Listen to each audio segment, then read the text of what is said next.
हामी अब गाडी पार्किङमा पुग्यौँ।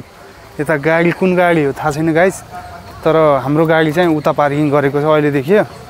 यस्तै हो। यता छ हाम्रो स्कुटी हो, तर त्यत्रो ठुलो गाडी होइन, स्कुटी हो गाइस। अब चाबी पनि भतिसँग मागेँ मैले। अब लागे बिस्तारै बिस्तारै तल बनाउँदै जाउँला। भिडियो हेर्दै गर्नु होला। सबैजनाले फेसबुकमा आएर फलो गरिदिनु होला है गाइस।